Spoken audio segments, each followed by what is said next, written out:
ou bien voir le pharmacologue, mais de consultation spécialisée. Les Africains ne sont pas encore à ce niveau. D'aller rencontrer un expert. Tu payes l'expert. Mais il y a un vieil adage qui dit que l'Africain ne peut pas payer l'expérience ni l'expertise. Parce qu'il trouve que ça doit être gratuit. C'est pour ça, et ça, ses origines, c'est depuis l'arbre à palabre. Il y a les gens s'installer du partager. En Europe, ça ne se passe pas comme ça. En Europe, c'est des cercles fermés. Voilà les anciens présidents des États-Unis et autres là. Mais après, ils deviennent consultants. Ils vendent leurs idées. Ils président des réunions, mais à des plus chers. Africains, moi, je reçois des gens qui méritent pour animer des conférences gratuitement. On a un temps, 2 heures de temps, ñu toog seen école yeeg seen institut di leen waxal rek. ak wax nu méttee ak jàkkam ko ak wax nu méttee. Vous payez de l'argent xamuñu ko noonu. Pourquoi les gens vouloir. Fall Ndiaga. xamuñu ko. Mais il faut vendre l'idée. Il faut vendre la bonne idée.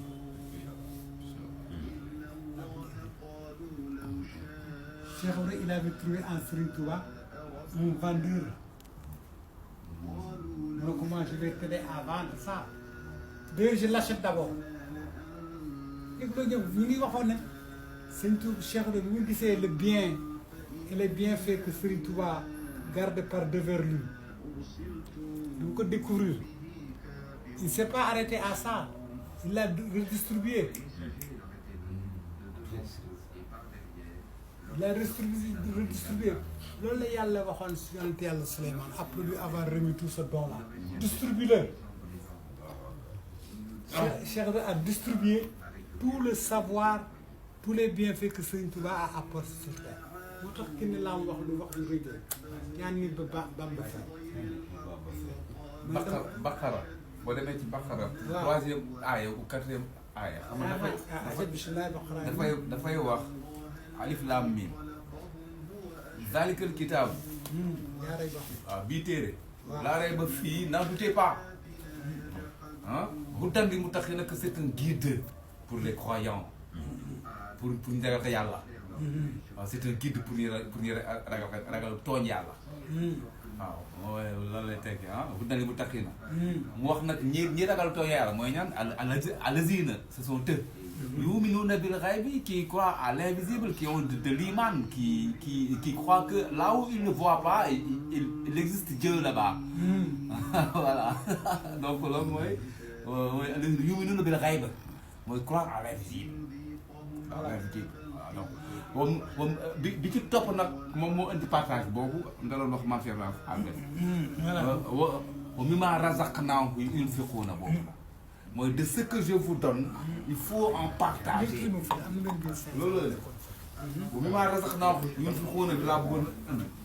Voilà. De ce que je vous donne, il faut en partager. Il faut partager.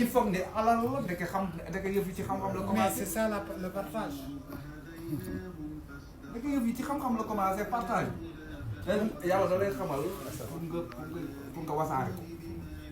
xam nga loolu pour rek ba tëgg téye ko di ko bànneexoo déedéet waaw moom mi maa razaqnaahum de ce que je vous donne yunfiquuna il faut en partager moom la sëñ Sall expliqué nii léegi ne Mame Cheikh Ibrahima Fall doxee na ko parce que Mame Cheikh Ibrahima Fall nag moom moo ñëw xam ne moom mooy téere alxuraan bi moom loolu la wax nasaraan bi man maay téere bi donc li yàlla joxe fii ci lii waxi yàlla la te wax yëpp ay ndigal la ndigal yooyu moom lay jëfe Mame Cheikh Ibrahima Fall mooy ki koy jëfe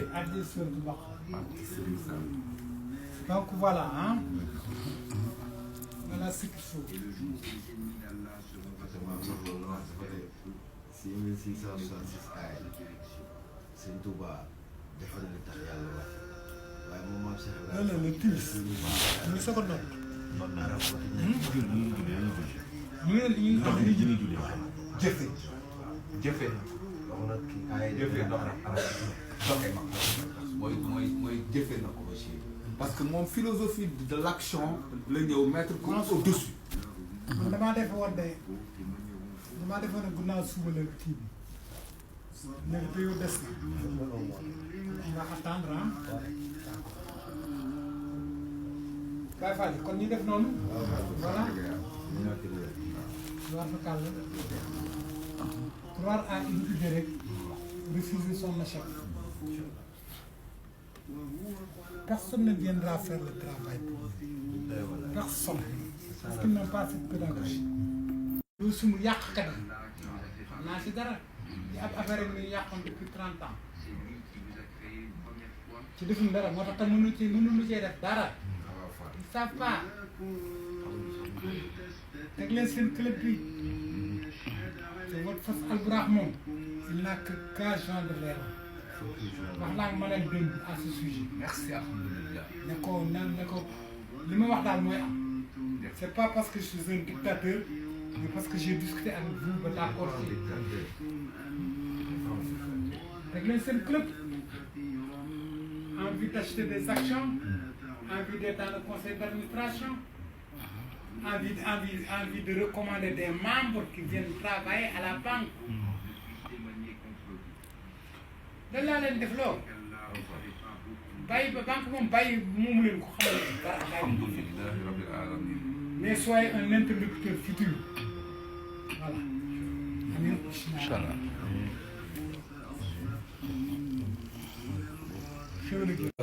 yàgg fi loolu tam dëgg la. ba sàmm Pare nga. incha allah. amiin waaw gis nga. yow daal wax naa la li ma bëgg yàgg na. amiin moi daal au moins 1 million de membres daal incha allah.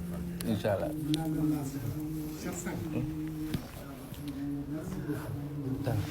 alors da ngay wér nag Tano Tano daa mel ni li ko dal moo ma dal de. ah lan mooy métti Tano kay fi ma ne ko daa mel ni li ko dal moo dal de. lan mooy métti man pied gauche bi damaa rëq ba yax bi génn.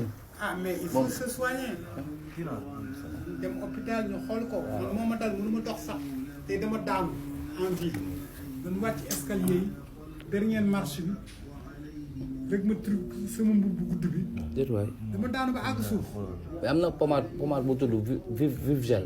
ah Vive Gel. vigile mooy la Vive Gel benn pommade la boo xam ne baax na pour loolu. waaye na ma xuutal waaw suba su ma ñëwoon naa la woote suba mu naan.